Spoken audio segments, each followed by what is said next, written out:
Okay. All right, so this is the sheet that I know a few of you that have been in group or had individual sessions.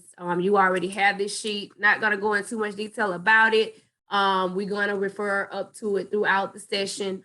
Basically, this is just a sheet that I use to teach how to break down the questions. If you know this sheet, I guarantee you it makes it a whole lot easier for you to be able to understand the clinical intervention questions, all the questions in general, but specifically the questions that most people struggle with, which is the first, next, most, best, should, must questions. So we're going to refer up to this throughout the session, so we don't need to get too much into that. But we're going to just go ahead and jump right into it. Here's my little disclaimer about the questions, that this is strictly for educational and instructional purposes only. I'm not claiming full rights to this material, which simply just means that there may be some questions in here that you may have seen versions of. I won't say the exact replica of, but versions of.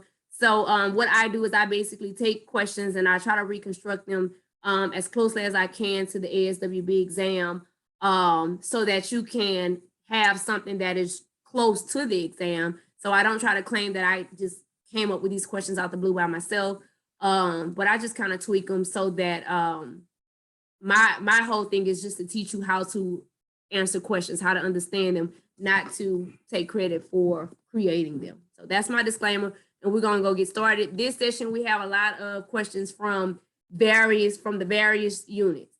So you're gonna see human behavior questions, you're gonna see, assessment questions, community questions, all of those types of questions. So at any point, if anybody have any questions, please just let me know.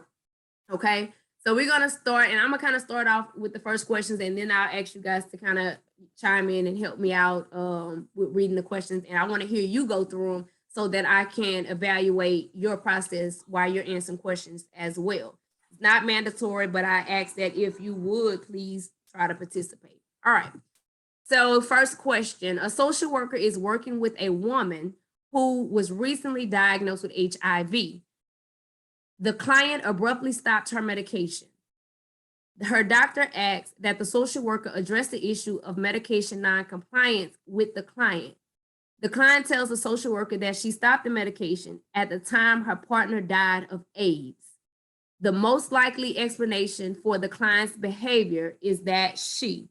All right, so I'll stop right there because when I teach that we don't rush into the answer choices, even though they're all up on the screen for us to start dealing with. I would prefer us figure out what's going on in the situation instead of walking into a situation being expected to provide a solution and we don't even know what the problem is.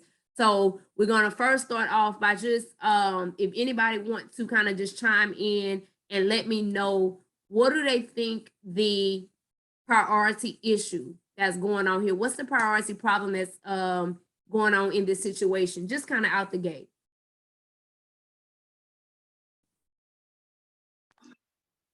Abruptly stopped her medication. Okay, anybody agree with that? Anybody has anything else that they would like to add? Okay, so now the main thing is that we have to know, y'all, how to identify the presenting issue. And I stress this every session, and this one is not going to be different, that the presenting issue, y'all, is not just the reason why the client came there. The presenting issue is, what is the most critical thing? What is the priority issue that is happening with the client right now? Like, what should we be addressing as priority? Because in some situations, the clients come in with more than one thing going on. So is anyone not in agreement with the client abruptly stopping her medication as being the priority issue that we need to address here? It's more than that. Okay, it's the same one who said it was just that, but it's probably the sentence right before where it says that right after where it says the client tells the social worker that she stopped the medication at the time her partner died of AIDS. Okay. So we have a situation where the client abruptly stopped taking the medication, and she also says that she stopped taking the medication at the time her partner died of AIDS. All right, so that one is a little bit more specific. So which one do you think that we need to kind of focus on more? If you're trying to think of, okay, what's the priority? Is the priority that she just abruptly stopped the medication, or that she stopped it when her partner died with AIDS? Which one you think would be the most critical? She stopped it when her partner died of AIDS. Okay, that one does give us a little bit more information. So we kind of know what the issue is here, the fact that she did abruptly stop and that it happened when her partner died with AIDS. So the question is really asking us, what is the most likely explanation? Okay, so when you have a most question, it is simply basically what is the most sensible thing. Okay, so that's where this comes in up here. You also, you want to approach it or assume, urgency and priority, but at the same time, you're just trying to figure out what makes the most sense. So when you see the word most, just think of exactly what it is, what makes the most sense. So this question is asking, what is the most likely explanation for the client's behavior? And which that means the client's behavior is that she stopped taking the medication when her partner died. So what would be the most likely reason for that? Would it be A, are we gonna pause or scratch that one? Pause simply means it could be, we're gonna go and we'll pause it and go to the next one, or we'll scratch it because it's absolutely not it. So do we think that A is the most likely explanation for her to abruptly stop taking her medication at the time her partner died with AIDS?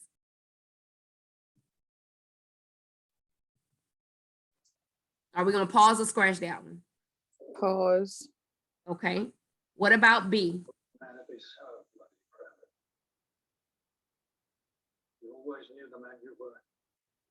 Is that something that will most likely explain why she would stop taking her HIV medications when her partner died with AIDS? I say scratch. Scratch. Okay. What about C? Pause. Okay. And what about D? Mortality. Scratch. Scratch. Okay. All right. So basically B, we scratching B and we scratching D. Implementing a suicidal plan. That doesn't, nothing in here says that she's becoming suicidal. Also, nothing in here really kind of implies that she may be just accepting the fact that she gonna die too, because it says that she has HIV. It doesn't say that she has full-blown AIDS yet. So I think that would be just kind of reaching or assuming. So we don't want to do that. So now we got two answers. And this is the place where everybody normally gets confused at when they have two answers and they're trying to figure out which one to choose. So the strategy here, y'all, whenever y'all have two answers that y'all want to go back in between, all you have to do is go back and compare each one of these answers with the presenting problem, with whether or not it addressed it directly and what the question is asking you. So basically the question just asking you which one of these answer choices most likely going to explain this behavior. So is the fact that this woman abruptly stopped taking her medication when her partner died, does that mean she's dealing with bereavement? Is that most likely a good explanation? Does that make the most sense? Or does it make the most sense that she's just exhibiting symptoms of depression? Which one would be most likely, given the situation and the presenting problem? A. The priority issue, I'm sorry.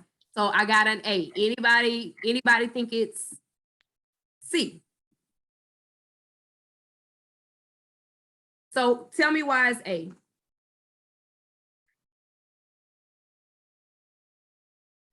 I'm sorry, I said A because the death of her partner just passed away, so she's probably dealing with grief, and the bereavement is probably the reason why she stopped taking the medication. Okay, anybody have anything different? I just want to hear thought processes because that's what we're trying to fix. We're trying to give y'all strategy and hear the process. Anybody have anything different than that? No. Okay, so everybody's okay with A. So A is definitely the answer. It's the one that makes the most sense. Exhibiting symptoms of depression. Where will we? This is not medication non-compliance is not a symptom of depression. It's not, you looking at DSM-5, it's not gonna say that. Now, granted, of course, some people may stop taking their medication, but that is not a symptom of depression, so we don't wanna go that far. We're trying to do the most likely explanation. And because we're focusing on the fact that when she stopped the medication, it was at the time that her partner died, she's dealing with grief and bereavement. Any questions about that? Everybody okay with that? Everybody kind of understand why the answer is what it is, or we have many questions about that? All right, so we're gonna move right along. If y'all don't have any questions, I just want to make sure y'all understanding the process of what we're focusing on and how I continue to tie in what the question is asking to the presenting problem. That's gonna help you get to the answer, or most of the time the answer is gonna jump out at you if you continue to just tie in what the question is asking against what the presenting problem is, okay?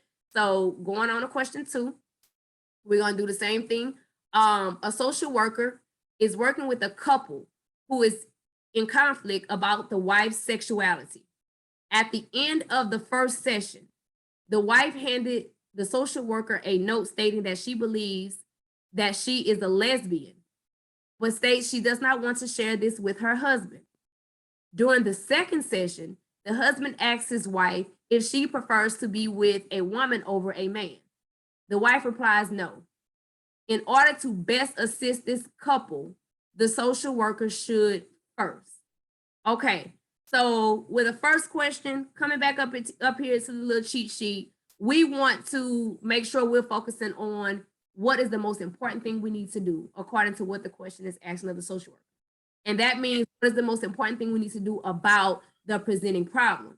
So kind of just going through strategy, I want to know with this situation, what phase of the helping process would y'all say we're in? Would y'all say we're in the beginning where we're engaging and or assessing this couple? We're in the middle where we're planning, or we're doing interventions or active work, or we're at the end where we're evaluating and terminating the client? Would y'all say we're in the beginning, middle, or end of the helping process with this couple?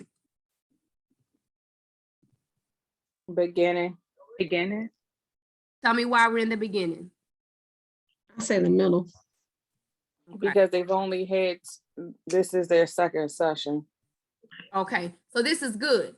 So y'all, knowing the phase of the process, if there is one that's relevant, is going to be directly related to the answer that you choose. So in this case, it tells you that you're in the second session with the client. So when you are already actively working with the client, then you're in the middle phase, okay? Now, granted, you can still be engaged in the client, throughout your sessions and building rapport, but once you actively start working with the client, as far as in therapy sessions, you're in the middle, okay? So where you are in the process is definitely going to be relevant to your answer if there's one stated. So if a question specifically states doing an intake or doing the first session, doing the second session, pay attention to that because that's going to be relevant to your answer. So it's telling us that we're doing a second session, right? So we're already working with the client. Now tell me, what is the priority issue in this situation? Where's the problem come in at? What makes this situation a problem? The husband asks his wife if she prefers to be with a woman over a man. Anybody else got anything else? Remember, we're looking I for think, I'm sorry. the priority issue or concern that's going on right here, right now. It's a couple thing, and she gave it to him separately. She gave it to the social worker. She gave her a letter separately. She didn't bring it up at the third, So when we're looking for the priority concern, I want you to specifically tell me as it's stated in the scenario. So I know what you're saying, but I want you to tell it to me exactly how it is in the scenario. So what are you pointing out as the priority concern?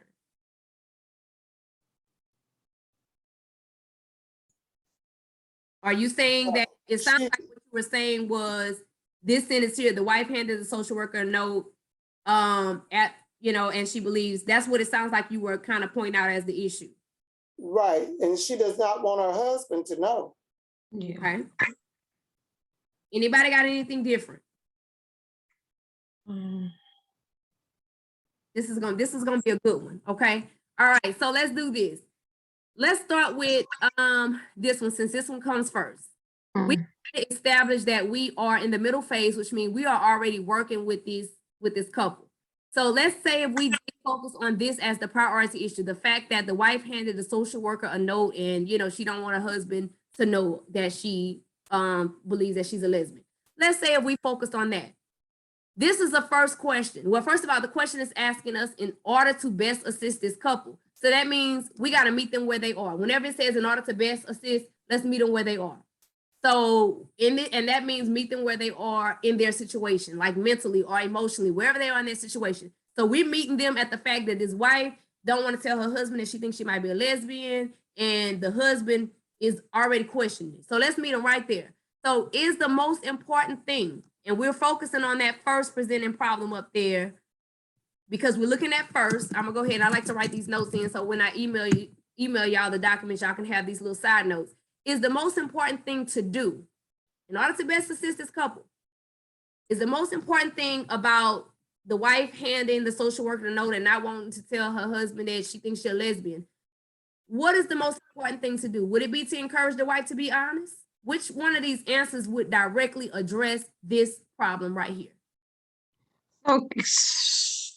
So can we get rid of C first, since we don't want to speak to the wife individually? No, we don't want to get rid of C first because we want to kind of eliminate the answers. Let's go down Oh, the okay. eliminate the answers in that order. Okay. I'll show you why in a second. So that's why I kind of do the pause and scratch. Let's just start with A. We don't want to like go all over the place because you want to have a strategy, and so you can focus better. I think you focus better that way. So let's just get A out the way. Would we say A is a yay or nay or maybe? Would we say, would that be the most important thing? Maybe we can pause it, or definitely not the most important thing we would do about the wife handing the social worker the note and so forth. Pause. I say Pause. pause. Yeah, All right. pause. What about B? Would B be the most important thing? Would we want to encourage the husband to ask the wife after the session?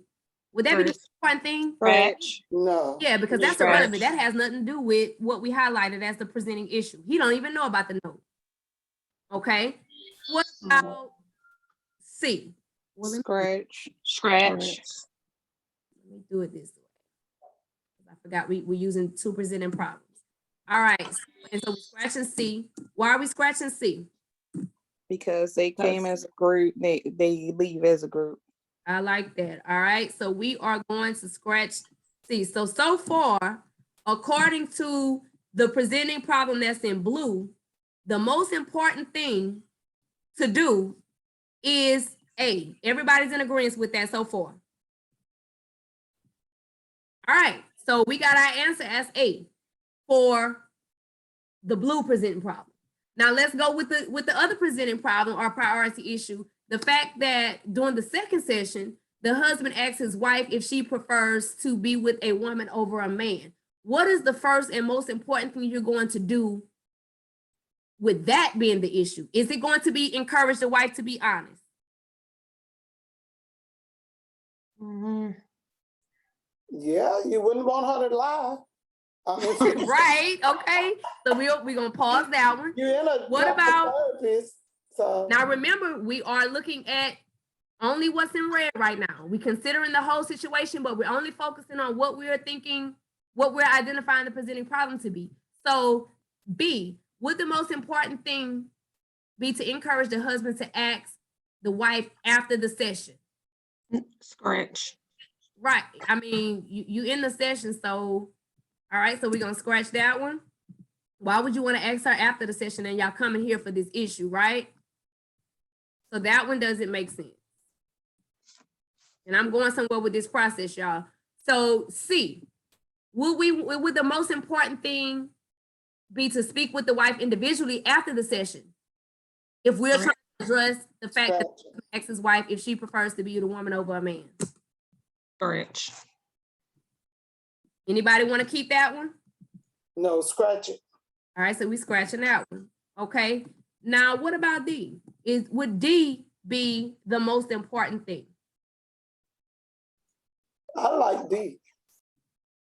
You say you like D? I Would like D, but A, you urge should the need couple to to be discuss honest. the issue more in depth? Y'all want to pause and scratch that one? Somebody say they like it.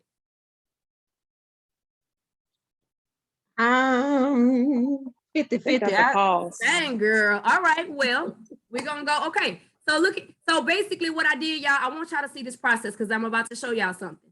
So we know that the answer so far, we're gonna eliminate B and C altogether because y'all have eliminated and said neither one of them makes sense for either presenting problem. So the ones of you who want to focus on the blue presenting problem, y'all see which ones y'all eliminated, as well as the ones who want us to focus on whether or not the red is the presented problem. Either way it goes, the answer is going to be A or D according to what y'all have eliminated. So when we're looking for a presenting problem, this is the first thing.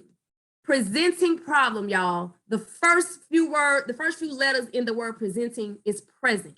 You want to make sure that you are dealing with the present issue. So therefore, blue cannot be the presenting problem because that happened during the first session. That is the past.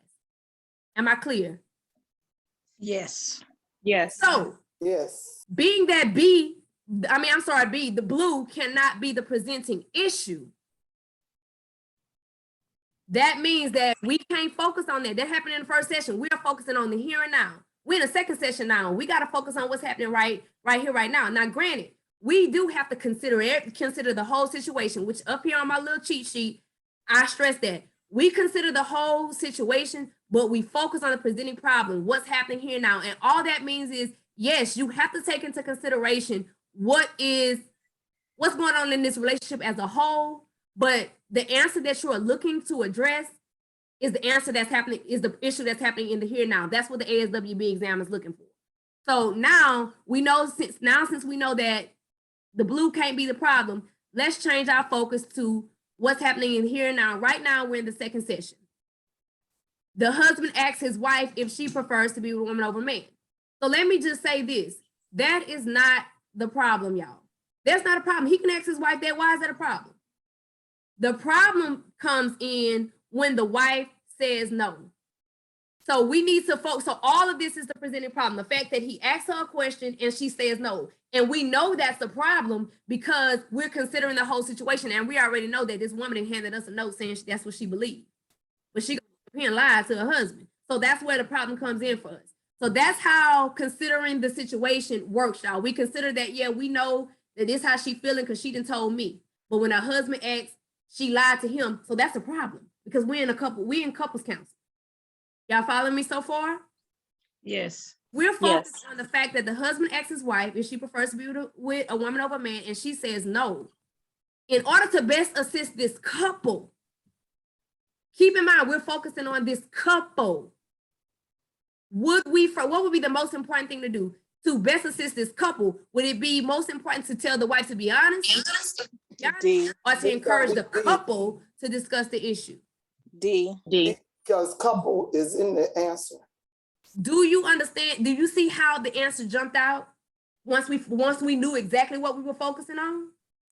Yes. That's what my goal here is to teach y'all the strategy of how to focus on what you need to focus on, because if you are focused on the right thing, most of the time a solution or the answer will jump out at you. And this is the reason why I said we don't just jump in and start looking at all the answers, like immediately go, oh, let's get rid of C immediately, because you don't really know what you haven't really solidified the problem yet. And so that's why I kind of said, okay, wait, let's not do that yet. Let's go in order. Let's solidify the problem so that when we're going through the answer choices, we know exactly what we're trying to solve. Okay, so in this one, the person who, if we would have just stopped at the husband asks his wife if she prefers to be with a woman over a man, really and truly, D would answer that as well. We still would want them to discuss it more in depth, but at the same, it's not really addressing an issue, because just because he asked that, that's not an issue. So I want y'all to be able to focus on what makes the situation an issue, and what made it an issue really was the fact that this woman didn't sit up here and lied to this man. because you know you handed me that note last session, girl. And even though I want to encourage her to be honest, that's not what's most important for this couple. What's most important for this couple is that y'all discuss it more in depth together as a couple. Not me saying, girl, be honest with him. You know, that's pretty much letting the husband know that you know something. Y'all following me so far? Yes. All right. Any questions or anything anybody want to say or add about this question, this scenario? I especially want to hear about the presenting problem. Those of you who were looking at B as a presenting problem, did you get anything from that? Why you should be looking at it? I appreciate you having us focus on what's happening now, because I was focused on that first session. So now that you said, look at that second session, because that's what's present, that helps me understand what the presenting problem was and where to go. Because I'm looking at the whole question as one issue. So I appreciate that breakdown. I'm so glad you said that, because that's what a lot of people do. They look at the whole question. And that's why I teach, let's break this down, because everybody's looking at the whole question, and there's so many things going on in the whole question, and there's so many little trick words and things that the exam try to put in, and it has you feeling like, oh yes, I'm answering this right, I'm answering this right, and when you get to the exam and you don't pass, and you're like, man, I was answering all of them right, I felt good about it, I don't understand where I went wrong at. This is why, because if you're focusing on the wrong thing, or you're focusing on the whole situation in general instead of what the primary problem is, then it's going to make you feel like you're getting it right. Because think about it. If we were focusing, for those of you who were focusing on blue, A was the answer, because the wife handed the social worker the letter. So we want to address the wife. If we were saying that this was the presenting problem, we want to, and so you would be right in answering it when you're focusing on that. So I just really want to stress that the focusing on the right presenting problem is key, especially to these clinical intervention questions. Now, recall questions, that's a whole different ballgame, but we focusing on how to break down these questions that's asking you to intervene. Okay, so that's one of the main things. Any questions before we go on to the next one? Just remember that first, y'all, we focus immediately on most important. I tell people, when you see your first question, automatically put your just most important. What's the most important? I stop saying first. I'm like, what is the most important thing I need to do about this problem, this main problem? So start asking yourself that, and I promise you, once you start going through the answers, it's almost gonna just like automatically make sense most of the time. That doesn't mean you about to get all the answers right, but I guarantee you, you won't be getting down to two questions and struggling like most of us do on the exam. Okay. All right, so now we're gonna go to number 3. Anybody want to volunteer to take number 3? And we're gonna all chime in, but just for the most part, anybody want to take a stab at breaking down at least the scenario part before we get to the answer?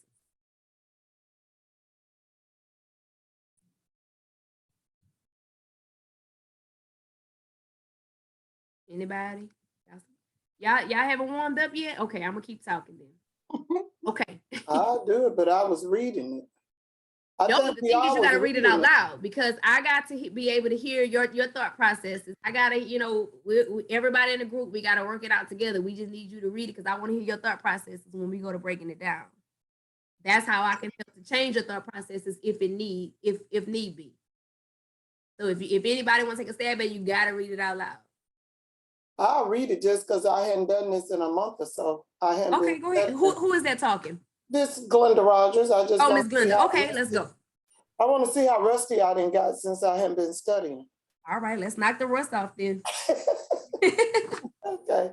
A social worker is meeting with a 65-year-old man with COPD and his daughter who has placed in an assisted living facility due to his health conditions. The man tells the social worker that he no longer wishes to reside at the facility and plans to return to his motorhome that is located on a secured campground facility. His daughter confirms that he owns a working, fully self-contained motorhome and has adequate funds. The man states that he plans to have food and other basic necessities. delivered since he is no longer able to drive. As his power of attorney, the daughter strongly objects to her father's plans. The social worker should. All right, stop right there. And because I'm getting ready to ask you some other questions, but let me say this. I know that this one, y'all, is a little long, but this is about strategy and process. So I want to make sure that I got y'all thinking on the right levels. So Ms. Glenda, oh, and again, the errors, the little typos, that's human error. That's me trying to tweak these questions myself. So I'm gonna edit them as we go. Ms. Glenda. Yes, ma'am. The should question. So out the gate, before we even get into a process, when you see a should question, what do you automatically kind of think about? Like, where does your mind go with answering this question? Should is, I think it's recall. No. Should, I want you to focus on ethics, okay? Oh, yeah. See, I told you it's been a month. I know, but it's okay. We're bringing it back. Remember, code of ethics. When you have a should question, now granted, it could be the code of ethics, it can be something that's legally mandated or a policy, but I can tell you most of the time, if you have a question and it stops with should, it's something that the code of ethics is saying that you should do, basically. So I want you to think, okay, this is an ethical question. This is primarily ethical. Even if you have to break it down, the biggest idea of the question is going to be something centered around ethics, okay? So in this question, does it tell you a phase of the process? Do you know, does it, kind of insinuate whether we're in the beginning, middle, or end of the helping process? But not to me, it doesn't tell me where you are. All right, so anybody else want to chime in and let me know if there's a phase? It's an end because he wants to get out of the facility. So he wants to go back. Okay, anybody else? I would say it doesn't say, because it just says she's meeting with the 65-year-old man. So I say middle. Okay, oh Lord, we got the beginning. Oh. Okay, so why you say middle? Because a social worker is meeting with, it does not say that they're in the initial or intake. So I'm just gonna go with middle. Okay, well, let me point this out, okay? If it does not specifically say, or if it's nothing that specifically insinuates, it's not relevant, okay? So that means it's not going, the phase of the process that you're in is not going to be relevant to the decision that you make, i.e. the answer that you choose, okay? So don't overly stress over, let me find it if it doesn't say, because it only says that a social worker is meeting. Now, one can assume, yeah, she's meeting with him. This could be the first visit or not, but we don't want to get into all of that, because if it was really relevant to the answer, it would be specifically stated. I have learned that about all of the ASWB exam questions. If it's in there, they specifically state where you are in the process, then you better believe that it's going to be related to the answer. So in this case, it don't really have one. So what would you say, anybody can take a stab at? What are y'all saying the priority presenting issue is here?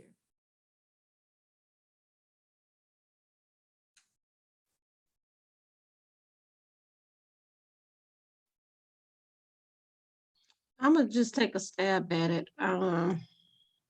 I say the presenting problem is the man tells the social worker that he no longer wishes to reside at the facility and plans to return to his motor home that is located on a secure campground facility. Why is that a problem? Is it a problem for a man to tell that to the social worker? What No. makes that a problem? If I don't want to live where I'm living at, I'm gonna just say I don't want to live here. So what makes it? I need to know what makes that a problem. Add the first sentence to it. The daughter placed him in assisted living facility due to his health condition. Okay, so is the daughter placing him in a health facility now? Is that happening right now? No, that's past. Time you have a word with ED in it, it's not gonna be your presenting problem because it's past tense. So it can't be happening in the present if it has an ED. If it, so that's just something that I kind of literally, I'm taking credit for that, because I think that's brilliant to focus on. If it has ED in the word, then don't pick it in a presenting problem, because it can't be in a present, because that's letting you know that this is something that has already happened. And we want to focus on what's happening right now. So we're not going to focus on, the fact that he was that his daughter placed him in a assisted living facility. Yeah, that's why he's there. That's why we're meeting with him. But we need to focus on what's the issue right now. Like, that's not the issue. The issue Not is that she that placed him there. she's objecting to his plan. He has a plan and he has self-determination and she's objecting. Girl, listen at you. Okay, so we got two. So now, looking at both of these, we're not going to even do it how we did last time. I want to know, looking at both of these, what do y'all think, which one of y'all think really is more of a priority concern that's happening right here, right now? Is it the fact that he's telling her he don't want to live there, or the fact that his daughter is objecting to his plan? She's objecting with power of attorney because this is an ethical question. Yep. Anybody disagree? Anybody, somebody sound like they having a hard time. I hear somebody sighing. What's going on? Anybody objecting to this? No. Okay, so y'all, what is happening right here, right now, that's making this an issue? We're looking for the priority issue, the presenting problem. What's happening is the fact that this man saying that he no longer wishes to reside at this thing, that's his right. That's fine. That's not a problem. What's the problem is he has a power of attorney who's objecting against that. So now, we got to figure out what is the most ethical thing that we as a social worker must do. So we got to know our code of ethics. So in looking at the question that way, what is the most ethical thing that you can do about this situation, considering the situation and what the problem is, considering that we have a man that doesn't want to live in the facility his daughter placed him in. He has adequate means to live on his own, okay, and already has his plan in place, but his daughter is objecting. What should we do? So would the most ethical thing be to call the police and have them take the patient back to the facility? No. So I'm gonna eliminate it unless somebody tell me not to. What about B? Would the most ethical thing be to involve adult protective services for further intervention? Pause or scratch that. Pause. Okay, what about C? Is the most ethical thing that we should do be to explain that the patient has the right to move back into his motor home? Pause or scratch. Well, I would pause that too, because self-determination, he does have a right. Okay. Unless they find him incompetent, well, she got power of attorney, so. Okay. What about D? Encourage the father and daughter to figure it out amongst themselves. Scratch. This ain't my business. Y'all go and handle that. Is that ethical when they come to you for help? Scratch. No, scratch that. All right. So we between B and C. Either we gonna call APS to intervene because this is beyond the scope of social work, or we gonna explain to the daughter, who is his power of attorney, that he has the right to move back into his mobile home. What is the most ethical thing in this situation?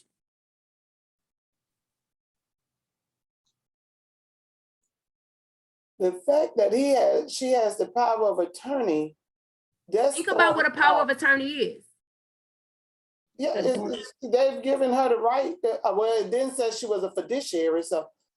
That gives her the right in case he can't make decisions for himself. If he died, Right. or is incapacitated or anything like that, or he is mentally incompetent, to not be able to make decisions for himself, then that's when her role supersedes his. So now that you explained that, it is gonna be C. That's my final answer. Anybody else? She's confident. Anybody disagree? I mean, I like C, but it don't go with the second presenting problem. Talk to me about it. Tell me why. So I think, this is just me, I think that C would go with the first presenting problem that's in red. And then if we did as his power of attorney, B would go with that presenting problem.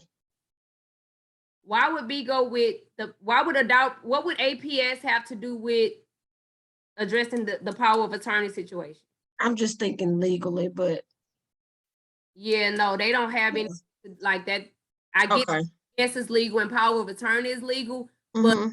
um, But no type of abuse or anything has gone on. yeah, no, I got you. right, I right. got So considering what the situation is and what the problem is, the situation is that this man want to move back into his home or whatever. And being that the problem is that his daughter objects to him moving back into his home, the answer has to be related to this man moving back into his home, whether that he can or can't move back into his home. And so the only one that addresses that is the fact that we need to explain that he has the right to move back into his home.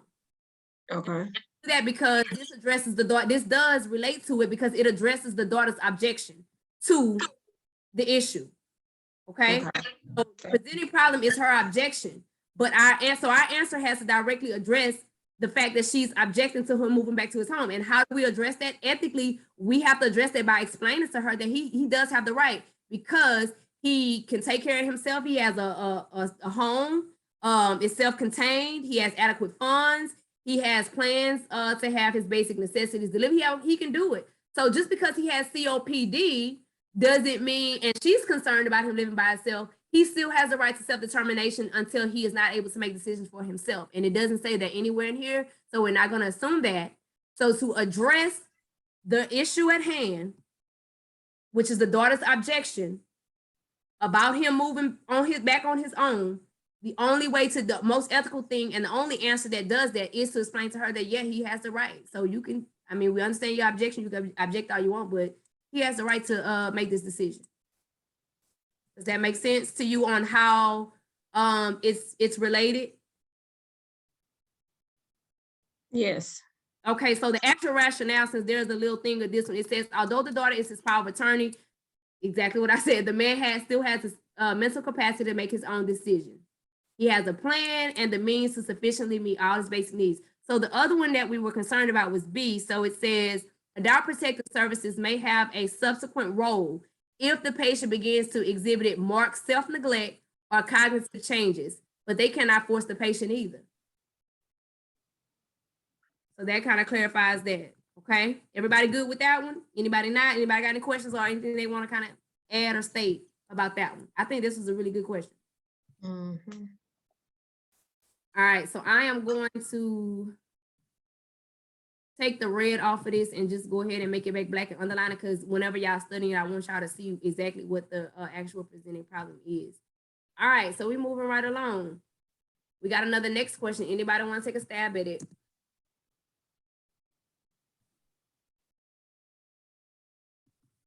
All right, I'll do it if nobody else.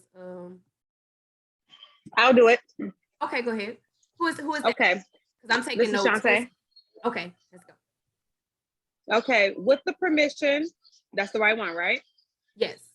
Okay, with the permission of the client, a social worker sends a client to a colleague for a second opinion. The client has been in treatment for the past 3 months and has a diagnosis of major depression. The client believes the therapy is not working because of continuous episode of depression. The client says that the treating social worker has suggested psychotropic medication. The client refuses to consider the medication. The colleague should next. All right, so before we even look at those answer choices, this is the next question.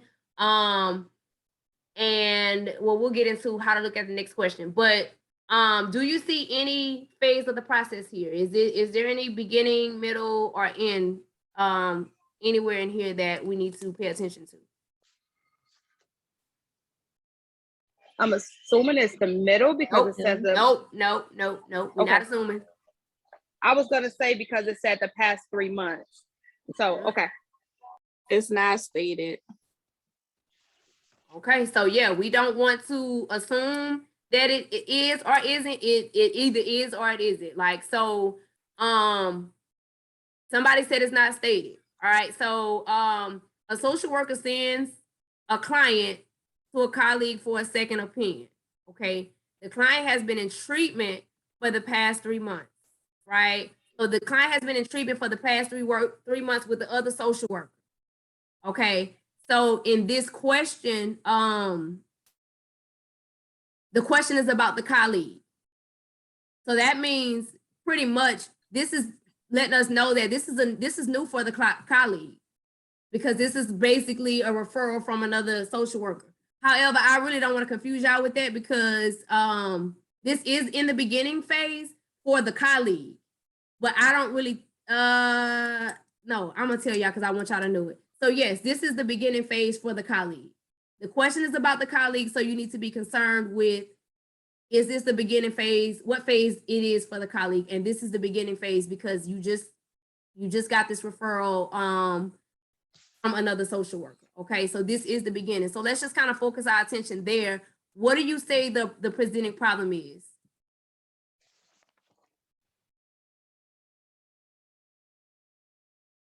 What's the most pressing issue, Shantae, that's happening right here, right now? What's the most critical thing that we need to address that's going with the client that we need to address?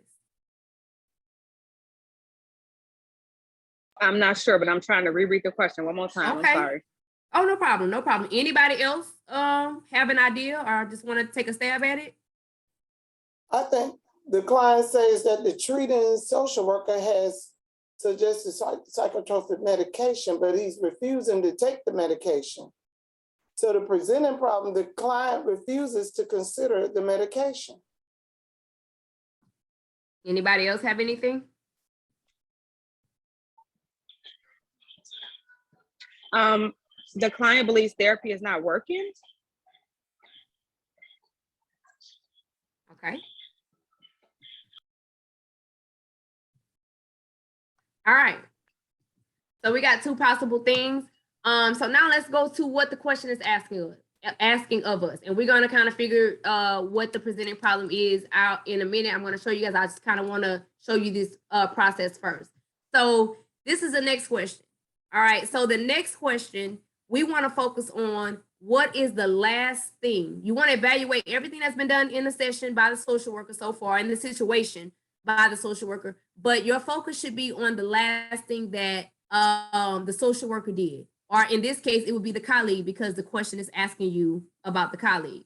So, and you want to do what comes next after that. If it doesn't say anything that the last thing that or anything that the colleague did, then you want to focus on what was the last thing that just happened in the situation, and we're gonna put our focus there. We want to do what comes next after that, in accordance to addressing the presenting problem.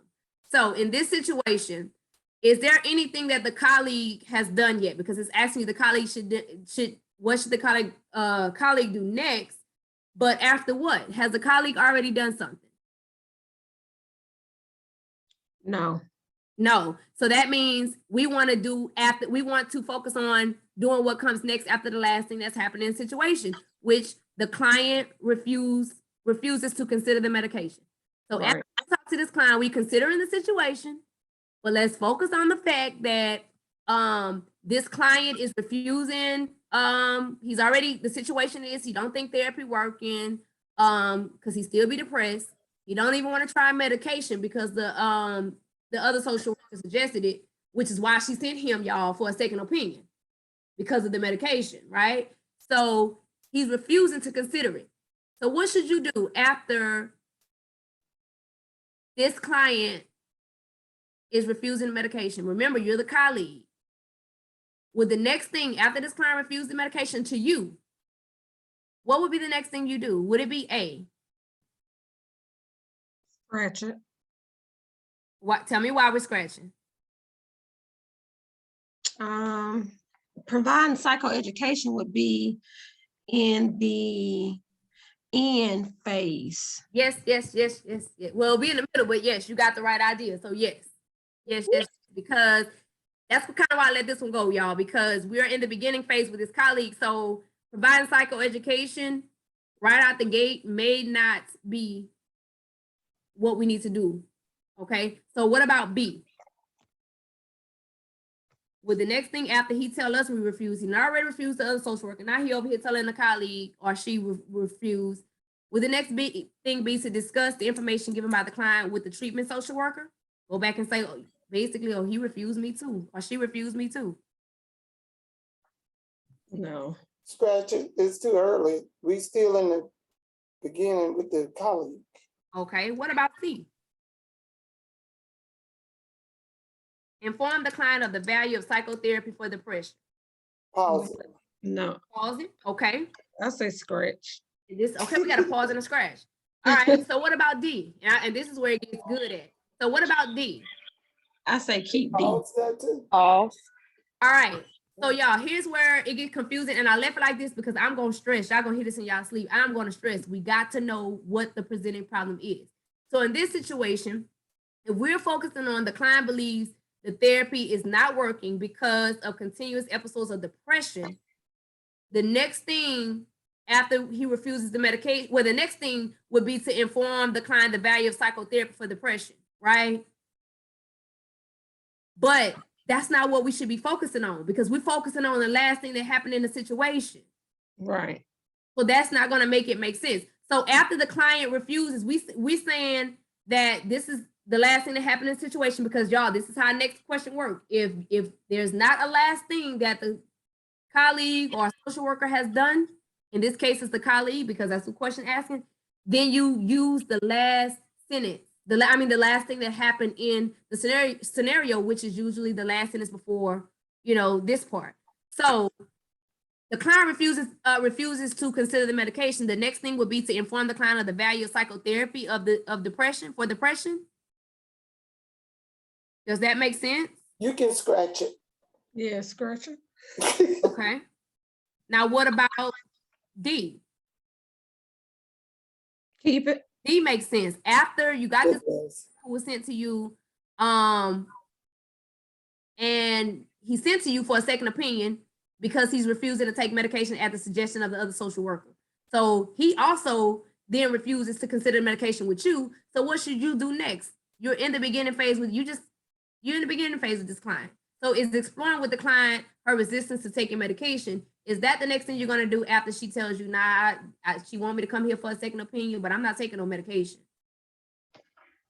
Yes. Yes. That makes the most sense because of where you are in the process with the client. That's what I want to stress.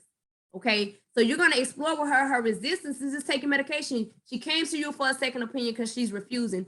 Really and truly, the expectation that she was going to come to you and change her mind and be like, oh, yep, I see you now, I want to take it is unrealistic.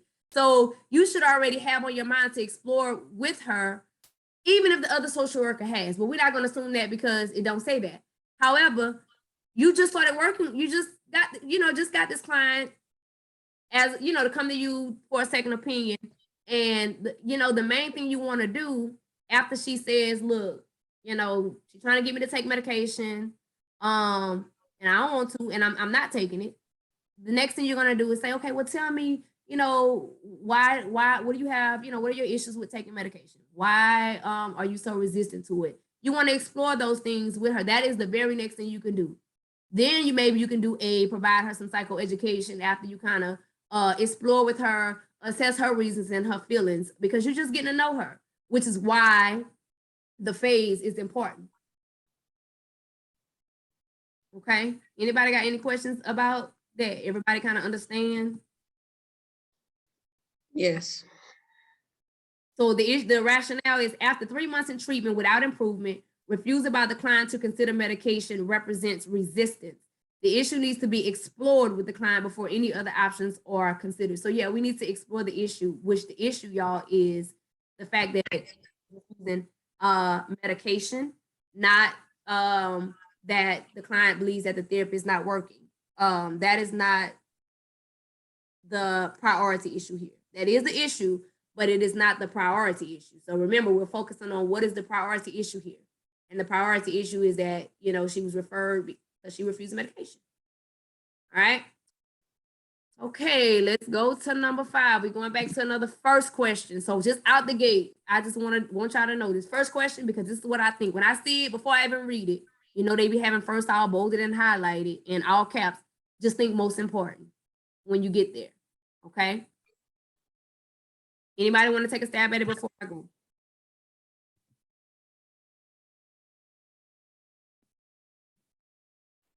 It could be this, y'all. If you already did it and you want to do it again, do it, because I like to be able to hear your thought processes so that I can help you better. If I just sit here and go through them all and, it's not really gonna help y'all like it would if y'all were kind of interacting and I can hear your opinion. So that's the only reason why I asked y'all to kind of like, let me hear what you're thinking. Let me hear, how you process. So I'm gonna go ahead and take this one though. I'll do it. Oh, go ahead. Go ahead. A social worker is treating a client of Asian descent for depression.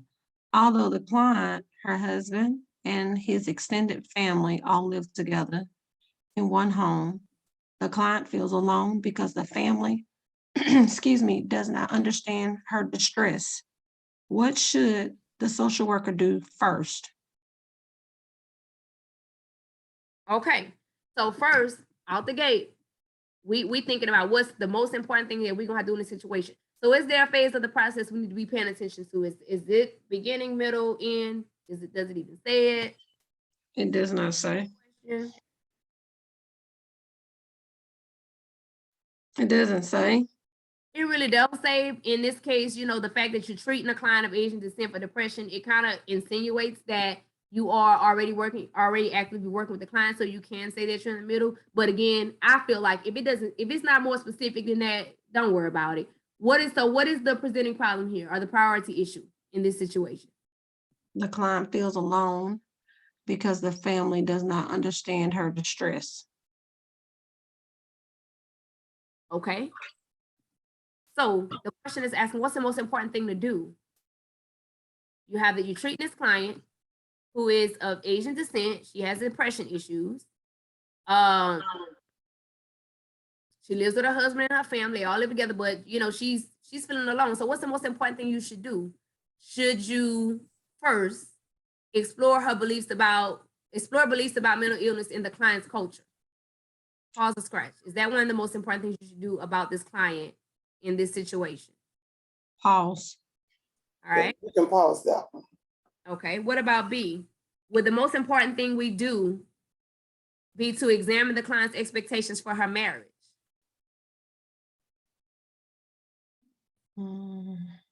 I say scratch. Is that for whoever said is examining her expectations for her marriage is going to address the fact that she feels alone because the family does not understand her distress? Is that You can scratch that. Yeah. okay?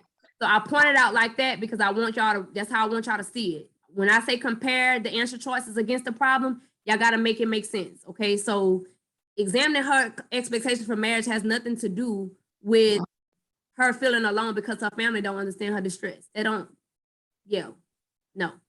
Okay. What about C? Is the most important thing for the social worker to do would be to suggest a therapy session for everyone in the family?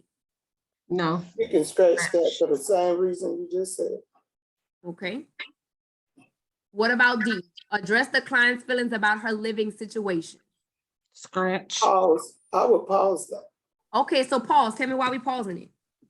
I mean, because she feels alone and it has the feelings in the, I mean, I know we in the first stage, well, it didn't state it, but I would have gone with A, but it would be between A and D because it's talking about her feelings. She is Okay. Now don't get caught up on words. Don't get caught up on, because it says feelings in a presenting problem, that you got to say feelings and answer, because the answer D is talking about feelings about her living situation. So don't just get caught up in let's see the whole thing out. So well, technically I would have gone with explore because that's at the beginning of the stage. And it said, what would the social worker do first? Okay, so this is how I want you to think about it.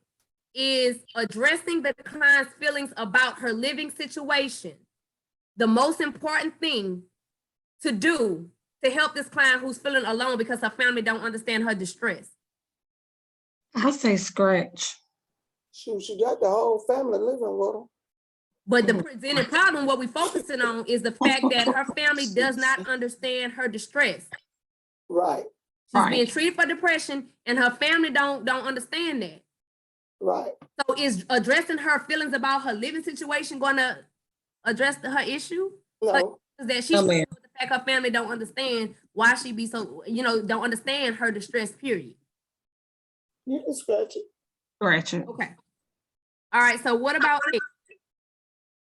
A is the answer. Exploring beliefs about mental illness in the client's culture, something important to do about the client who feels alone because her family does not understand her distress. Yes. Yes. Stood. Why? Why is this a yes? Because depression is a form of mental illness and they don't understand.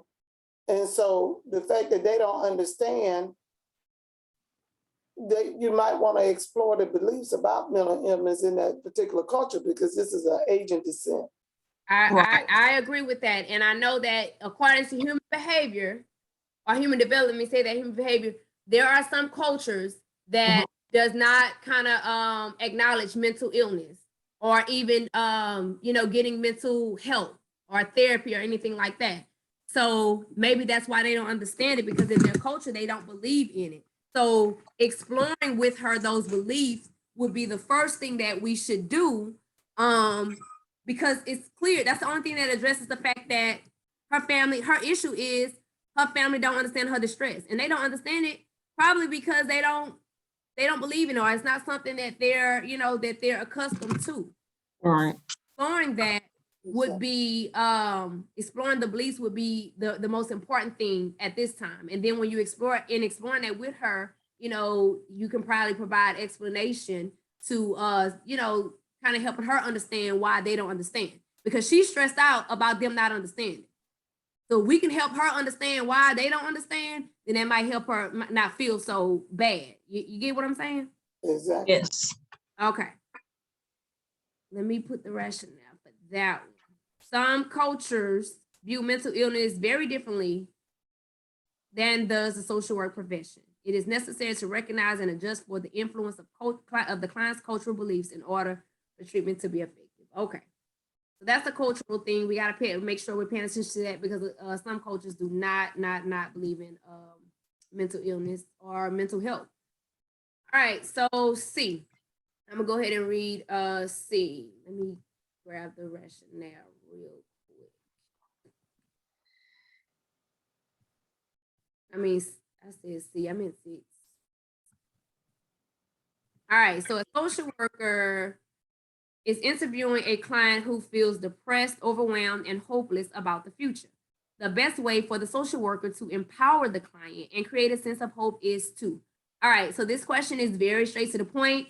The phase of the process we're interviewing, so that lets me know I am in the beginning. So that means in the beginning, let me take you up into my sheet because I haven't showed it to y'all in a while. In the beginning, that means we are engaging and are assessing. So whenever it specifically says what I'm doing, then that means whatever answer I choose has to be doing this, okay? So that means that my answer has to be dealing with engaging and or assessing the client, because I'm in the beginning phase, okay? So in this situation, we're interviewing a client who is depressed, overwhelmed, and hopeless, all right? So the question is asking me, this is my presenting problem right here. So the question is asking me the best way for the social worker to empower the client and create a sense of hope. Okay, so best, again, that means meet the client where they are and do what the question is asking you.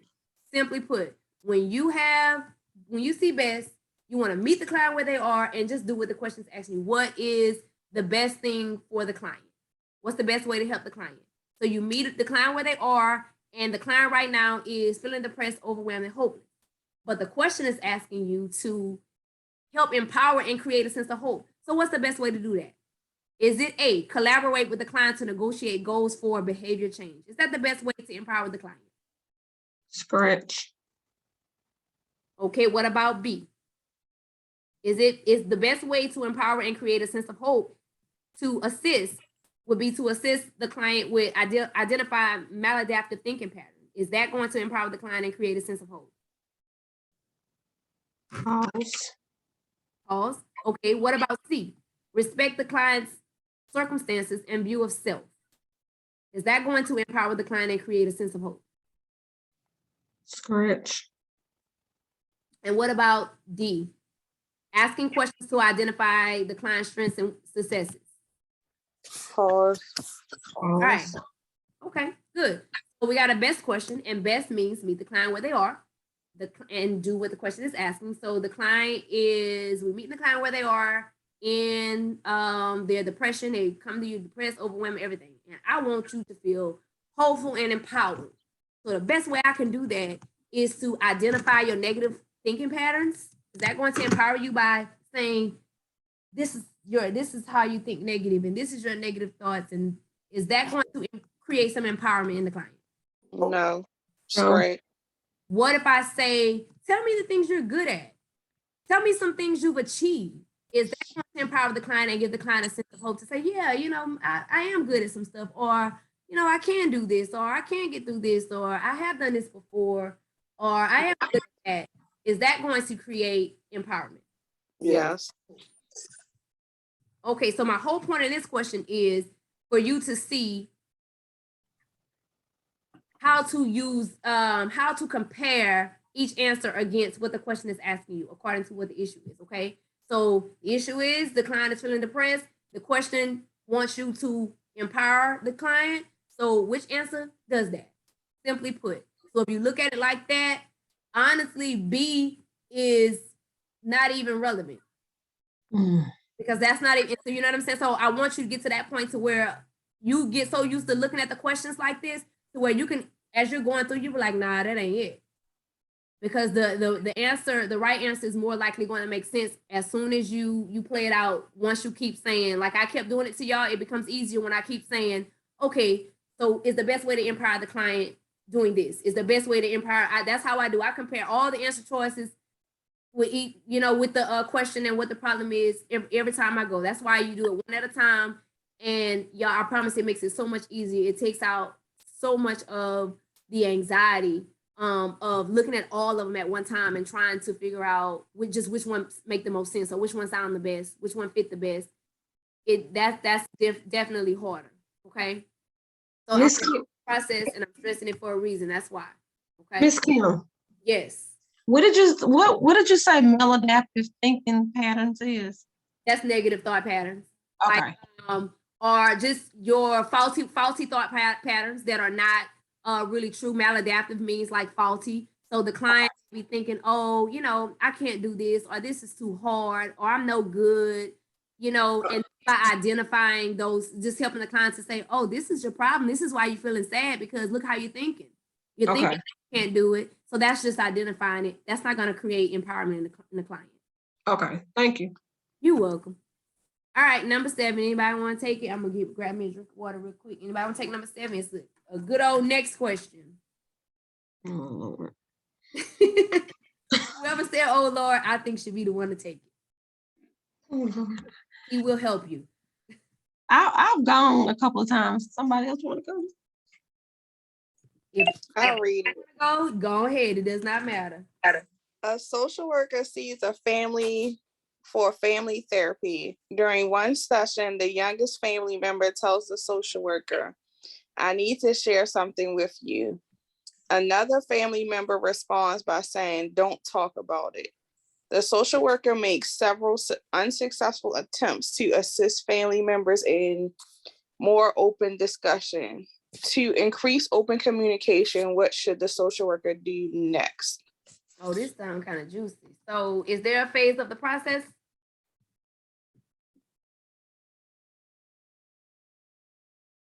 Beginning, middle, or end?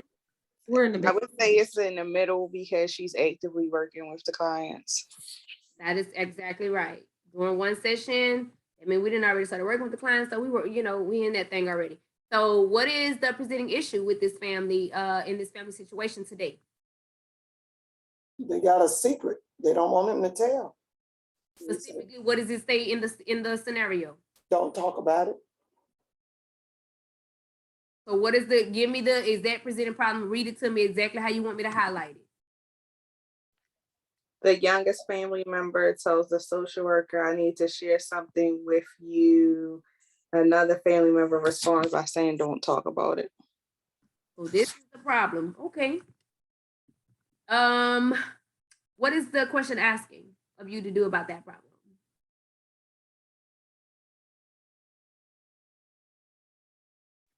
Increase open communication. Okay. So this is the next question. And so that means we need to look for the last thing the social worker did and do the very next thing with the goal of increasing open communication. Okay? So what is the last thing that the social worker did, if anything, in this situation? Made attempts to assist the family with open discussion. Amen. Okay. So you done made several attempts, and you know they got this little secret going on. And you didn't try to get them to talk about it, and they not doing it.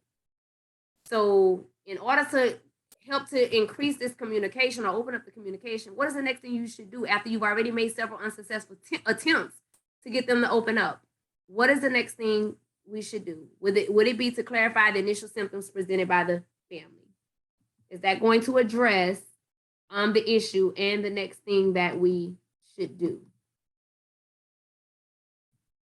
Pause. Pause that one. It's clarifying the initial. Okay, you said pause. Correct. Wait, did somebody say pause? I said pause, but Okay, Bridget so we said go. If we got one pause, that means we got to pause. If one, at least one person say pause. So we're gonna pause that one. All right. So what about talk with the youngest family member individually? Scratch. Yeah, we ain't doing no individual stuff in this family therapy. All right, what about using circular questioning? I talk so bad. With all family members. Pause. Okay. And what about take a one down position with the family? Don't know what one down is. You know what? I was honestly about to say that. I have no idea what that is. Y'all, I'm gonna be honest. What is one down? Anybody in this group know what one down is? I'm gonna go. Matter of fact, I'm about to Google it while we looking. Anybody know though? No. Take a one down position. So do we want to pause that or scratch it? We don't even know. Let me. I'm looking that. I'm Googling it because I got to know one down. It might be to like it talk says to one family member. It says in a power, okay, in a peer-based relationship, each person regards the others as their equal. In a power-based relationship, one person is in the one-up position, the position of power, and the other is in the one-down submissive position. So taking a submissive position with the family. So basically, becoming submissive. Said they don't want to open up, then that's y'all. That's becoming submissive. That's pretty much just saying. I'm gonna put this word because ain't nobody gonna understand this no more. I'm gonna just put submissive right here. Excuse me. Yeah, this is somebody else's question. I just made my little twist. So should we take a submissive position with this family? No. As the leader of this therapy session, are we wanting to take a submissive position to increase increase open communication if you being submissive? No, scratch. Yeah, that makes sense. All right, so either we can clarify the initial symptoms presented by the family, which we don't even know what those are. Yeah, I don't even know what those are. Or we can use circular questioning with all the family members. And circular questioning, y'all, is exactly what it is. Somebody said something? What is it, going around in circles asking the family members? Yes, you just go around in the circle. Like pretty much how you do kids. Like when you have a group, like you know, want to talk, you can say, okay, now Billy, your turn to answer. You answer the question, or not. Kind of get feedback from everybody. Kind of go in a circle and kind of call people out. Okay. Yeah, that's what you want to do next. Say it again. Oh no! Anybody that's what she wants to do next. Okay. That will be the answer. Okay. All right. So we got somebody saying that C would be the answer. It sounds like a lot of uncertainty.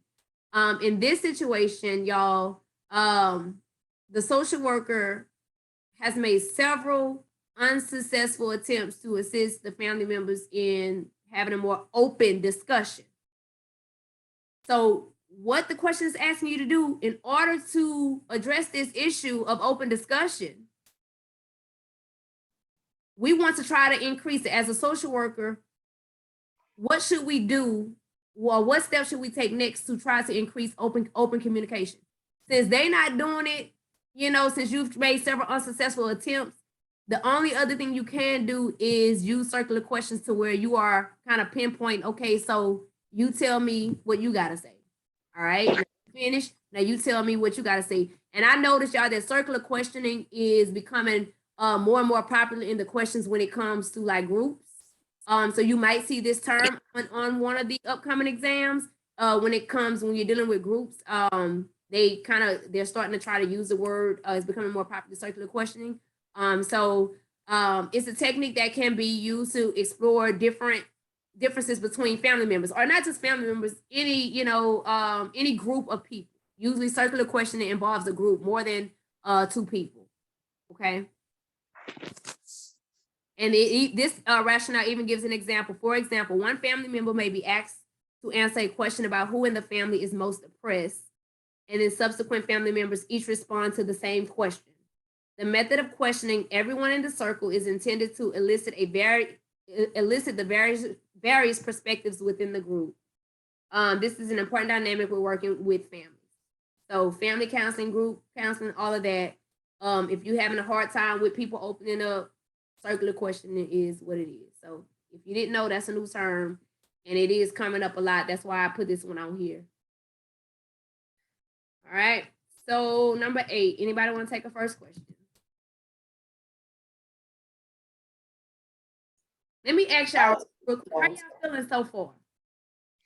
How are y'all feeling? Is anybody like lost in the sauce? Does anybody feel like, you know what I'm saying? Okay, I'm starting to see, what to focus on, anything like how are y'all feeling? Is there anything that we need to kind of slightly adjust at this point? Because we halfway through.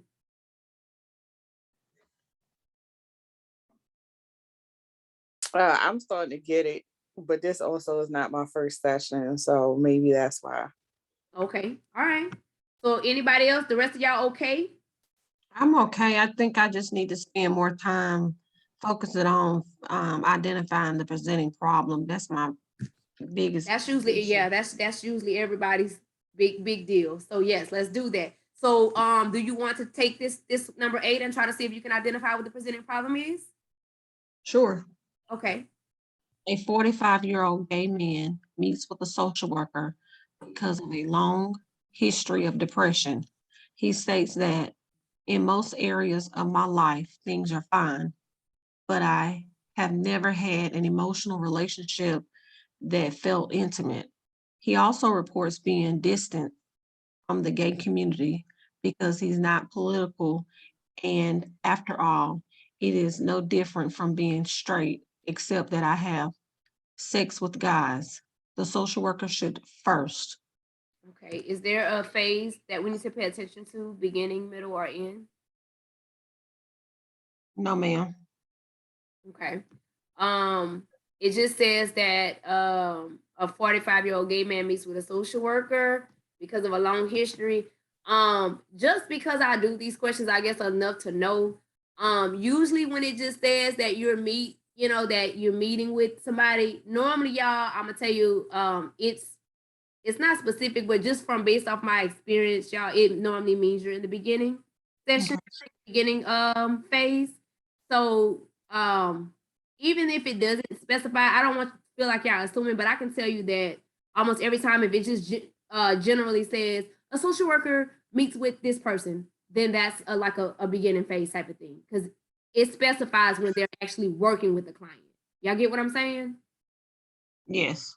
So it's safe. I feel confident enough to tell y'all that when it just generally says that a social worker is meeting with a client or a client is meeting with and it just uses the word meets, just go ahead and put that in the beginning phase, because it's usually very specific whenever when you're actually working with the client.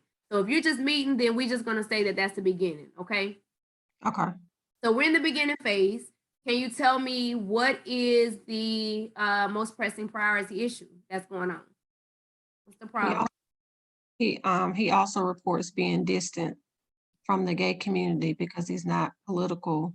And after all, it is no different from being straight, except I have sex with guys. Okay. So just this. Yes.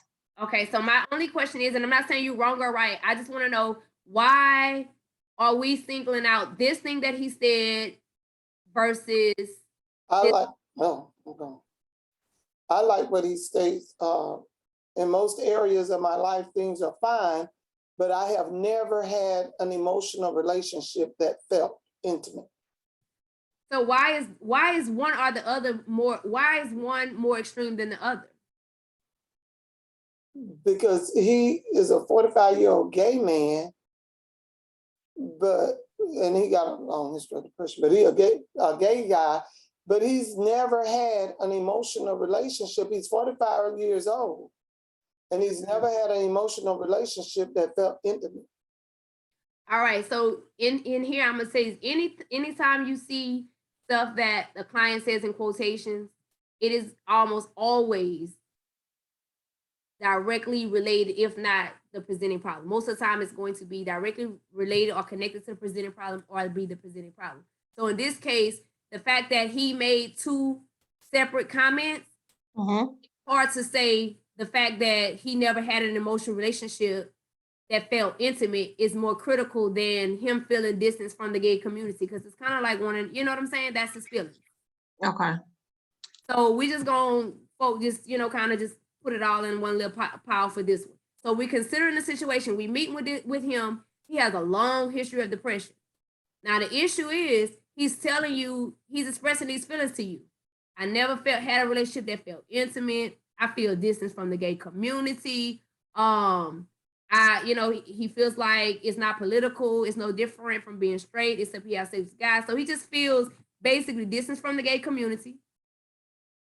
And he's never had an emotional relationship that felt intimate. These are his feelings. This is what he's reporting to you. So what's the most important thing to do in this situation? Would it be to conduct a comprehensive assessment with this client? Pause. Pause it. Okay. Would it be to explore the client's disconnection from the gay community? Would that be the first and most important thing? Pause. I would pause that too. Okay. Would it be most important to first refer the client for a medication evaluation for his depression? It's great. Okay. And we scratching that one because We're in what stage we in, but normally we're in the beginning phase. And you would normally refer at the end. You got to rule out all this other stuff. Okay. Well, I mean, not only that, but just out the gate, sending him for medication is And you're not a doctor. it's not even relevant at this point, like we're not even that's not even an issue right now. The issue is he's telling you how he feel about his, never having an emotional relationship that felt intimate and feeling distant from the gay community. Medication is not going to address that. Right. I want you to see it. I want you to see it in essence to whether or not it's going to address the presenting problem. So D, is D going to address the presenting issue, suggesting that the client consider joining a gay men's group? Is that first and most important thing in the situation? Correct. Okay, tell me why we scratching that one. That's not the most pressing issue. Okay, all right. And also, just FYI, suggesting that he consider joining a gay men's group. What if he don't join it? Are we helping him? Is that going to address, his feelings? No. So we want to make sure that whatever we do as social workers, who serve in helping roles, our intervention actually helps the client. Okay. So look, we're left with A and B. So which one of these would be the most important thing to do? We're just meeting with this man in the beginning, so that means we're engaging and are assessing him. He has a long history of depression, and he's telling you that he's feeling, disconnected from the gay community, distance, and never having an emotional relationship, and all of these, intricate feelings. Would A be the most important thing to do, to just conduct a comprehensive assessment of the man, or would exploring his disconnection from the gay community be the most important things to do. And this is where I get in the test and look at the screen. Now, Right. I would So do we a are in comprehensive. the beginning phase. Oh my God. So that means You we gotta are do a engaging in our comprehensive assessment. Now, the assessment. crazy part is, yes, both A and B are both things that you do in the beginning phase. We can explore his disconnection, or we can conduct a comprehensive assessment. Both of them can happen in the beginning phase. But I think you should do a comprehensive assessment first, Tell me why. because that's how it normally goes. And I mean, Good I know answer. they say- It's up there. It's up there. That's what they be saying on Family Feud. It's up there. Okay, but that is a good answer. Okay, and it's a true answer. That is normally how it goes. So, the fact is, y'all, that this man is basically, he has depression. He has a history of depression, but right here in the session, he's just telling you these, a lot of emotional things that's probably contributing to his depression. He's never had an emotional relationship. That's one thing. He feels distant from the gay community, which he don't even feel like he should be, because I mean, what's the difference? I'm just, sex is sex. I'm just having sex with guys instead of women. So he's having, these type of thoughts. So basically, when we're just meeting with him, we're in the beginning, the first and most important thing, we need to conduct a comprehensive assessment of, comprehensive is, pretty much everything. So let's get a comprehensive assessment more about this man to give us a better picture of who he is and why he feels the way, or maybe his life experiences up to this point. And let's just start there. That's first and most important. Exploring his disconnection from the gay community is not going to address the fact that he never had an emotional relationship that felt intimate. So remember that when you are picking an answer, it has to address the entire the problem directly. And so we can't just address one part of the problem. So conducting a comprehensive assessment is going to explore all of this. It's going to explore and address and give us some answers about all these different things, these different thoughts that he's having, or these different feelings that he's expressing, versus just picking out one thing that he expressed, which is disconnection from the gay community. Make sense? Now let me see. The rationale is probably going to explain it better than I do, because I don't think I do good at explaining stuff, but let me see what the rationale says. Oh, it's simple. Before any kinds of explorations, referrals or suggestions will be made. Okay, so yeah, it's exactly what you said, because that's what the first thing we're supposed to do. That's what we normally do. That is the answer. Anybody have any questions about that one? No, ma'am. Okay, let's go to number 9. Number 9 is, I don't know what kind of question this is. Let's see. Oh, okay. I'll do it. Okay, this is more of a macro question, y'all. So brace yourself. Oh, maybe I shouldn't do it. Go ahead. We're gonna help you. We got your back. Okay.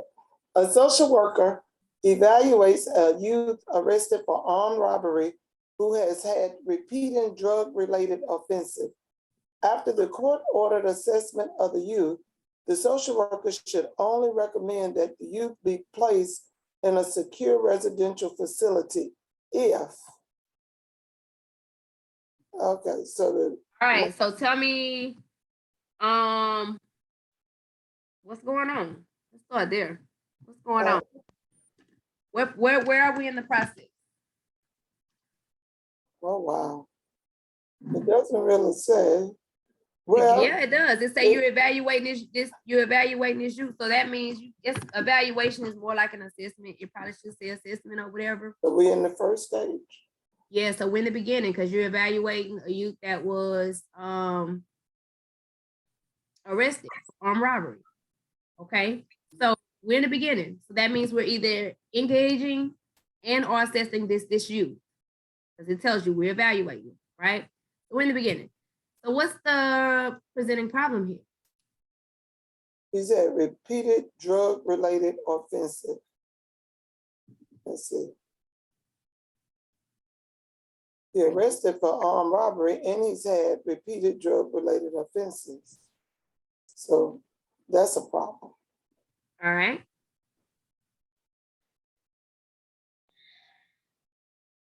So where are we going? What's next? So what is the question asking of you? Is asking what should the social worker, it said after the assessment of the youth, the social worker should only recommend the youth be placed in a secure residential facility. So is saying what the social worker gonna do about, whether or not she's gonna put them in a secure residential facility. All right, so She should only recommend it. you for armed robbery who have a lot of repeated drug offenses. So the only way you should recommend that this client be placed in a secure residential facility is if it is not likely that he can be rehabilitated because he's a repeat offender. Is that the only reason you should recommend that this youth be placed in a secure residential facility? Scratch, Don't scratch it. Why are we scratching that one? because you are assuming. Okay, all right, I like. What about B? I agree. Yeah, I agree too. What about B? If family members are unwilling to have the youth live at home, is that the only reason you should recommend that he be I placed in? would scratch that because it doesn't say nothing about the family members. That's Okay, just, you're reading into the question. okay, what about C? I would pause it. All right, what about D?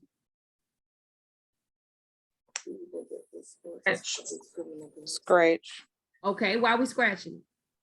because it's not up to you to decide whether he needs to have that experience. Come on, I love that answer. That's a great answer. So how are we feeling about C? The safety and welfare of the community are at risk. Is that the only time that you should recommend a secure residential facility? In this case, yes, because Yes. the repeat drug related offense. He Okay. wrong, he just out there doing everything. Cutting up. The Yeah. answer is C. A principle of social work is that the client be treated in the least restrictive environment possible. So whereas a probation officer, may say, yeah, lock them up. We as social work, because of one of our principles, we believe that a client should be treated in the least restrictive environment possible. And I'm not about to mess up this word right here, with ensuring the safety of both the client and the community. Okay, so basically, if the safety and the welfare of the community are at risk, then we're gonna recommend that he be placed in a secure facility. And if he out here robbing people and having these repeated drug-related offenses, then that's probably gonna be the recommendation, but that's neither here nor there, that's my opinion. But yeah, the answer is C. If the safety and welfare of the community are at risk, then you want to, you kind of have to up the ante up a little bit. But for general, I guess for general information and education, just know that we want to treat clients with the least restrictive environment possible. Okay. All right. Let's go to number 10.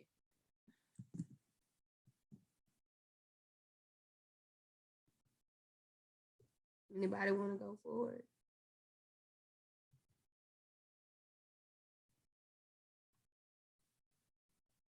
Anybody want to try this first question? I'll try it again, it's short. Go ahead. Okay. Okay, go ahead. A social worker at a mental health clinic is meeting with an adult woman who has been observed handing laundry out while naked. Oh God. There she She was also seen defecating in a local parking lot. The social worker should first. Oh wow. All right, so y'all, social worker at a mental health clinic is meeting. So we gonna automatically, that's the beginning. Mhm. Put her, so this ain't her client or whatever. We just gonna say that. So we're in the beginning. And the issue is she been observed handing laundry out while naked and pooping in the parking lot, in people's parking lot. Okay. So that's the issue here. So what is the most important thing that we need to do about this issue with this client that we meeting with? She's sitting in front of us and we trying to help her because she's been observed doing these crazy things. So we're looking to do the most important thing. So with the first and most important thing be to conduct a biopsychosocial assessment. We can pause that. Scratch. Scratch, Tell me why we scratched. because you don't know her mental. So you doing a biopsychosocial may not be valid. You don't even know if she's in the mental capacity to complete it, etc. And first normally means safety. Okay. All right. What about B?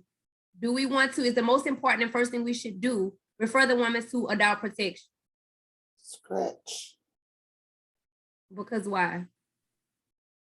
For the same reason she just said, we don't know her Okay. situation. Okay.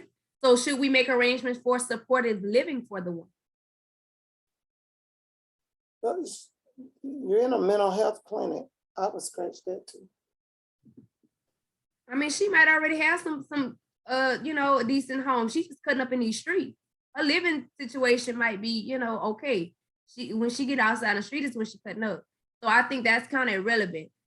So the most important thing right now is because these are mental health issues, like you said about the first one. We don't know her mental status. Let's get that. That's the first and most important thing. We got this lady who came to create, who is doing all this mentally ill activity. Let me say that. And so the first and most important thing, let's check her mental stats and see what's going on. Is she mentally there or not, or what's going on with her? Okay, let's see how mentally unstable she is. So that's first, the rationale. The woman appears to be exhibiting self-care failure, is at risk for hurting herself, and may lack the capacity to understand consequences of her behavior. Okay, all right. So an immediate mental status exam is indicated. All right. Number 11 is the next question. An emergency room social worker is asked to complete a psychosocial assessment. The patient is confused and unable to provide reliable information about the events leading up to the hospital admission. What should the social worker do next? Okay. So you're asked to complete a psychosocial assessment. They let me know we're in the beginning, because we engage in assessing in the beginning. Y'all follow that, right? So we're in the beginning. So that means our answer has to be something that we do in the beginning phase of the process.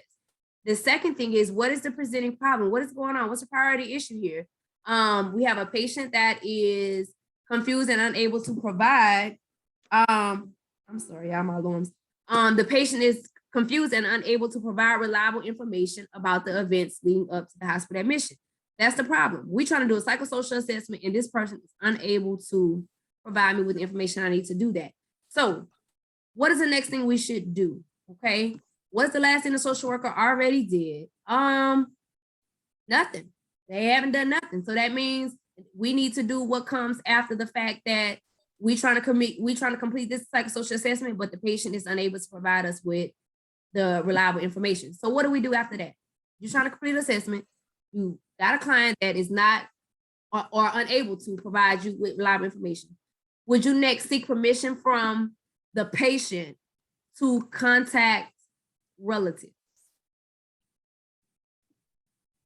Pause. Okay. What about B? Recommend psychological testing for the client. Scratch. While we scratching. I don't think that would be the next thing we do. It could be something that we do later, but not next. Okay.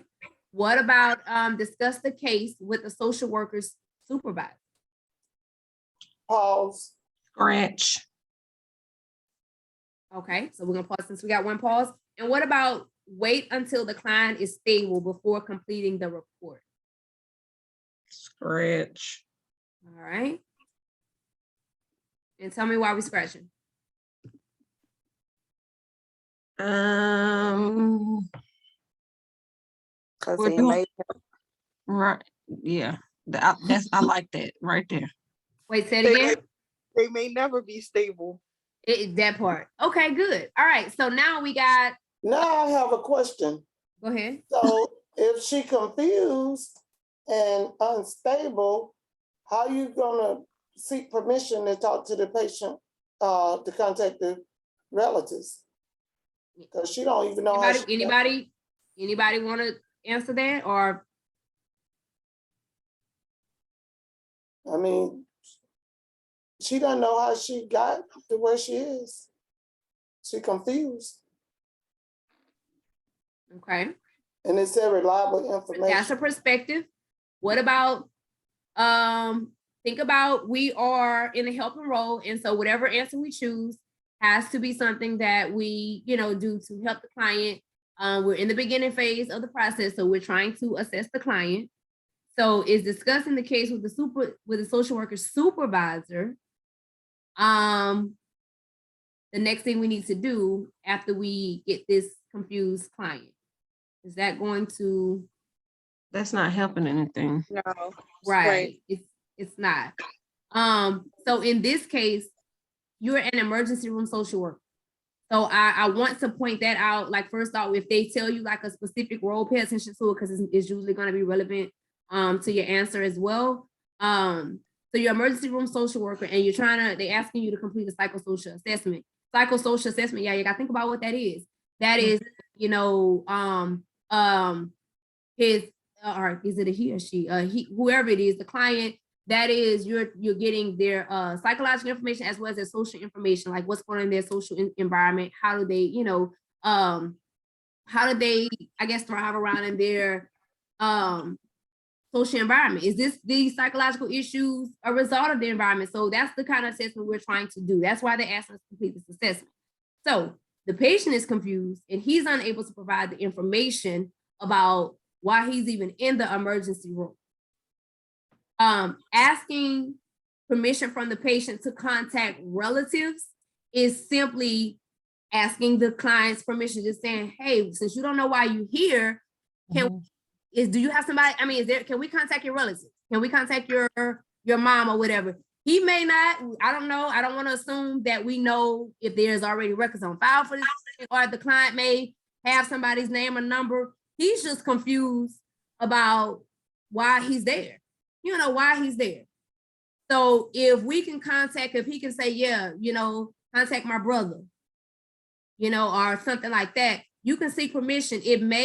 That's just the next thing to do. I can't tell you how that's going to turn out, but that will be the next thing that you do. Okay. If the client is unable to provide reliable information, the next best source of information, you're trying to get information because you're trying to complete a psychosocial assessment. So you can't get that from your supervisor because she don't know, what's going on in his environment, or why he's confused, or what's going on with him. So if you can contact somebody to kind of say, what's going on with them, they can be like, oh, he has schizophrenia, or he has dementia, or something like that. I don't know. I'm just kind of winging that. But you're in the emergency room and you're trying to complete a psychosocial assessment. Asking permission, seeing if you can get permission to contact his relatives is the next thing you could do. Now, granted, how that go, he might be like, what relatives? Well, I ain't got none. That's different. But we're not going there because the question ain't saying all of that. But the next thing you would want to do, and the most ethical thing you want to do, is ask permission to try to contact somebody else, try to get somebody in there who can provide more information or share more light on what's going on with the client. Make sense? Yes. The main thing that I guess the focus of this answer is the fact that you're trying to complete a psychosocial assessment. So just knowing what it is why you can get some good information from collateral when you're trying to do that, because you're trying to figure out what's going on in the client's social environment as well. So that's kind of why that's relevant. All right, so question 12 is a should question. So we think in ethics. Ethics. Utilization review representative indicates that only one more session is authorized for a patient who is depressed and has suicidal ideation with no specific plan. The private practice social worker argues that at least 4 more sessions are needed to stabilize the patient, but is unsuccessful in convincing the reviewer. The client cannot afford to pay for further sessions on a weekly basis. The social worker should. Okay, so we got this utilization review going on here. In this one, it doesn't really tell us, well, yeah, we're actually in the middle phase of the process, but I would tell y'all, this is one of the things I teach in my individual sessions. usually when you identify an ethical question right out the gate, you don't have to do too much breaking down to it because it's either you know it or you don't. And if you don't, you need to know it because it's something ethical that you should know. So you don't really have to break it down too much, worrying about phases of process, because the question going to boil down to being, what's the most ethical thing to do, period, right? So in this case, what is the problem? Can anybody identify what is the presenting problem here?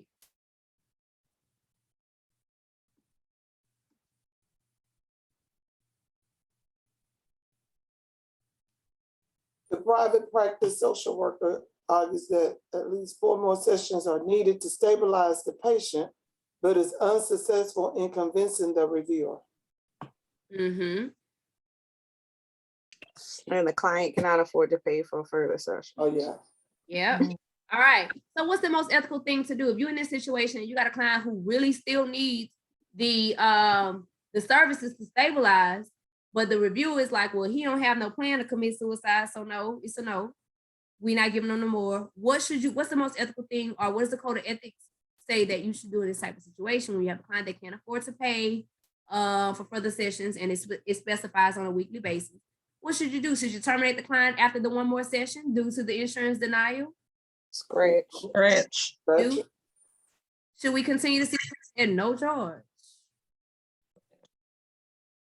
Should you Scratch it. for free these days? Right. We're gonna scratch that. Should you refer the client to a public or privately funded agency? Pause. Should you continue to see the client and discuss an alternative payment? Scratch. I will pause it. Okay, so tell me whoever says scratch, tell me why you want to scratch it. Because it says the client cannot afford to pay for further sessions on a weekly basis. So why are we setting up a payment plan? Okay. It's an alternative payment plan. Okay, and that's what I was about to say. So tell me why you pausing it. What's your reason for pausing? I mean, because what about the scaling thing that they could possibly do? And that's what the code of ethics says. And so this is one of those things that you have to know because it's directly in the code of ethics. When you have a client that cannot pay, your first requirement is to work out alternative payment plans and methods. It's saying that he can't pay on a weekly basis. Maybe he can get paid bi-weekly. He can pay that. So maybe you can discuss alternative payment plans. Say, okay, well now you can pay me bi-weekly since you get paid every 2 weeks, or you can pay monthly since you get a monthly check. We can't just discharge a client. So this part of the code of ethics, which I probably should go and put that in the rationale where they specify this at, but this is like specifically in the code of ethics about discharging a client who is not ready or just terminating a client due to payment issues. There's certain things that you have to do first according to the code of ethics, and this discussing an alternative payment plan could work, because here, to be honest, is the main issue is that yes, the issue is that the insurance is not is refusing him, but that the main issue here, which when I tell y'all to look for the priority issue is that he's saying he can't pay for further sessions on a weekly basis. So they throw this little thing in here just to kind of shake things up a little bit, and that lets me know that yeah, he might can't pay weekly, but they got other options. He can pay bi-weekly. So let's see about we're not gonna just terminate him or refer him to this type of agency. We want to ethically, hands down, no matter what I say, the code of ethics say that we have to discuss an alternative payment plan or other options. It would be unethical to abandon the client in this situation. Yet the social worker needs to continue to receive some sort of payment. I agree. So making alternative payment plans, because he didn't say he couldn't pay at all. He just said he can't pay on a weekly basis. So I have a question. You said that it's in the code of ethics. Do you know like what section it's under on where it's first? That's exactly what I just said. That I'm gonna add that into this rationale. And if y'all give me a second real quick, I'm about to go and get it for y'all. Give me, because I just okay. So it says right here, it says social workers should take reasonable steps to avoid abandoning clients who are still in need of services. Social workers should withdraw services precipitously only under unusual circumstances. Which kind of means, in my opinion, abruptly, giving careful consideration to all factors in the situation and taking care to minimize possible adverse effects. Social workers should assist in making appropriate arrangements for continuation of services when necessary. And I think C kind of goes into it a little bit more, may terminate certain reasons why, if they are not, if they're not paying their balance and stuff like that. But yeah, mainly it's B. You have to make appropriate arrangements for continuation. So that includes coming up with alternative payment. Is that y'all clear on that? Yes. Okay, so I'm gonna put that on the guide. Let me switch back over.